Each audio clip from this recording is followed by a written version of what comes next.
Good evening, everyone. What's the most annoying thing that YouTubers, especially YouTube photographers, do all the time? They can't stop going on about coffee, and well, drives me nuts. But I think we'll start out by solving that problem once and for all. The best coffee in the universe is here. There.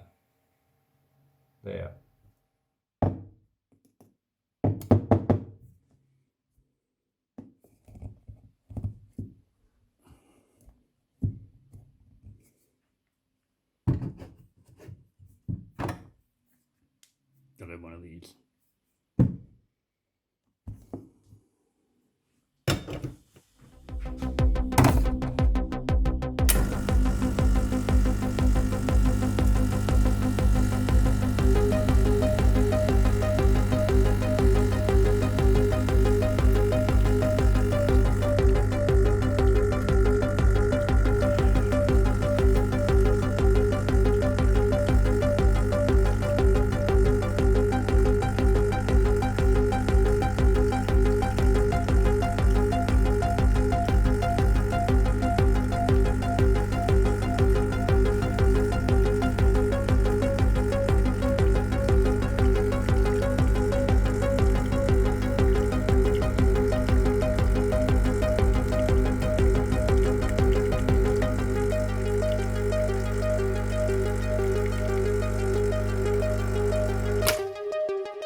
Right, folks, first problem solved.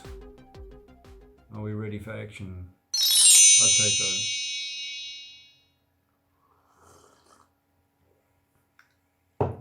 Tonight I want to talk to you about one of the best things you can do as a photographer at this time of year. That is because it's autumn, nights are relatively long, it's not too cold out there. Go out and shoot some astro. And the result of tonight's exposures, I would like to blend into showing the motion of the stars, so dressing up warmly. That ought to do it. It's about 1 o'clock in the morning. We're going to head out. It'll take us about an hour to get to our location. It's one of the darker spots near the city where I live, but it's in a village, and that means that there will be a bit of light pollution around. But that's not a problem. The foreground is going to be the little castle in this village, and the top 2/3 of the photograph we want to be looking at the stars, and pretty much in the direction of the North Star, which means we will get a nice bunch of circles and our cute little castle in the foreground. So without further ado, let's hit the road.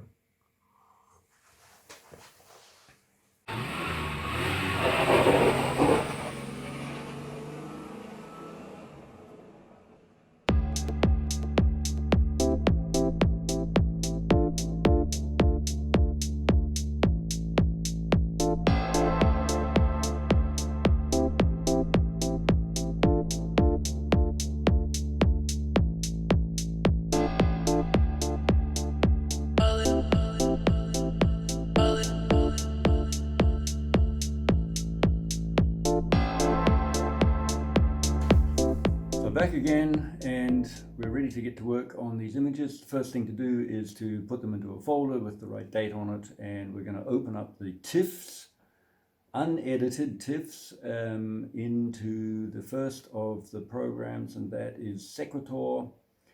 We'll let that run and see how it works out. Okay, there they all are. Over 300 images. I've got a few of them here in the finished condition already, but and a few with longer exposures and a few shorter exposures, because as I was expecting the little castle, some of the highlights are a bit blown out because there was a moon up on the right hand side. Here's my castle over here, and there was pretty much half moon shining quite a lot of light on it, as well as a few lights from the city, from the village anyway. So we had to allow for that. To get the right exposure for the sky, we had to let the foreground castle blow out a little bit. We'll blend those together later on. You'll see how it goes. We're going to upload over 300 of these into the first of the editing programs, and that is Sequator. Let's get going.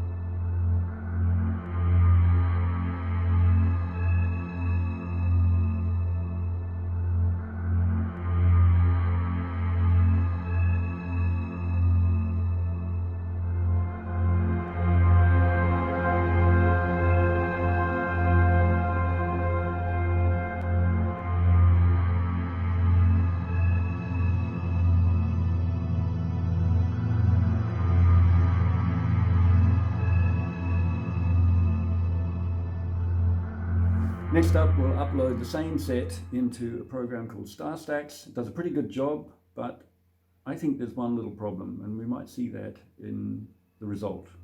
Let's check that out.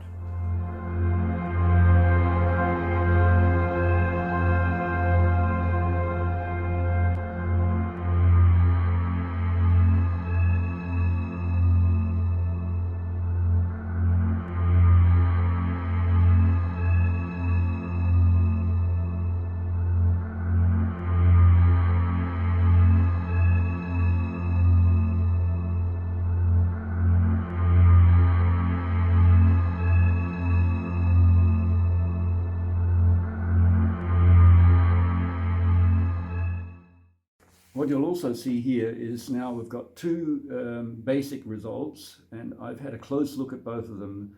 I think Sequator did a slightly better job. If you look at the highlights in the castle area, they're not as blown out as they are in StarStax. If you put them side by side, which I hope we can manage to do, put them side by side, compare them, but remember that I also took exposures slightly darker in order to be ready for the possibility that I would have to blend these into the final image. So that's what I'm going to do now. If you have a close look at the castle, you can see that it is blown out in the highlights. Really just not enough detail is there. So I do have another exposure, which is a lot darker. And here it is. And I want to use this area really in the middle with the castle, the lower half, and copy it and place it over the top of the blown out one. And it should really be in the same position. So what I'm going to do here is mask off the sky area. I'm using the quick selection tool, moving it around very carefully over these areas, maybe not so carefully. When you've had a bit of practice with this, you'll know what you're doing. All right, so we've got our basic selection, but it's not good enough yet. So there's a little tool called Refine Selection. Let's go and use Refine Selection. It's up the top there, brushing all over these edges. And we'll see if we can pick up the fine details around the edges and blend that in. And that looks a little bit better. A few adjustments here and there. Let it do its thing. These little things are called marching ants. And with this, we'll make a copy and paste it on top of the other one. Here it is. Check that out. All right. Off, on, off, on. Looks pretty decent. And have a look at the result. I've blended in the castle into Sequator. What I've also done, you'll also see this, I have corrected my perspective. Remember that the camera is pointing up, and so the castle does this. Yeah. That's all right, but I find it a bit distracting in some shots, especially in this one here.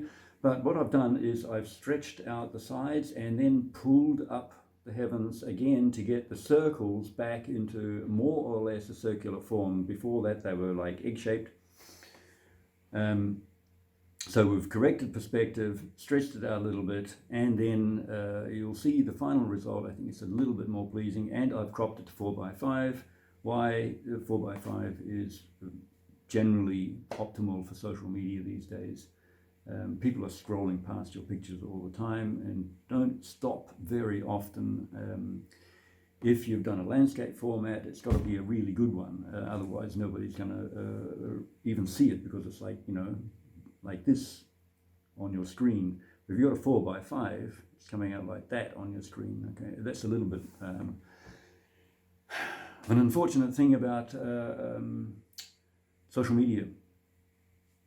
What can you do?